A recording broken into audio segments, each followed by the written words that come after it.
ഒരു love marriage ആയിരുന്നു. എന്റെ കൂടെ പഠിച്ച 10ാം ക്ലാസ്സിൽ ഒപ്പം പഠിച്ച ചെക്കന് വിലാഷ്, എന്റെ അബി. ഇതൊക്കെ ഈ ലൈനുണ്ടോ എന്നൊക്കെ അന്വേഷിക്കാറുണ്ട്. എന്റെ ലൈനാണ്. എന്നാ പിന്നെ നീ തന്നെ ലൈൻ വലിച്ചു തുടങ്ങി. ഫുൾ പഞ്ചാരയാണ്. അങ്ങനത്തെ ഒരു സംഭവം ഇല്ല. 2014 ഞങ്ങൾക്ക് മോള് ജനിച്ചു. അവസാനം എന്തായെന്നറിയോ അവിടെ? ഞാനൊരു വിഡോയാണ്.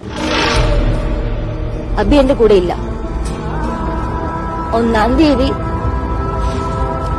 ഒരു പ്ലാസ്റ്റിക് കവറിൽ പൊതിഞ്ഞ ഒരു ബോഡിയാ വീട്ടിൽ വന്ന് എന്റെ കൂടെ ഉണ്ട്. അതുവരെ ഞാൻ ജീവിച്ച ഒരു ലോകമായിരുന്നില്ല പിന്നെ എനിക്ക്. എന്റെ മോളെ സേഫ് ആക്കണം.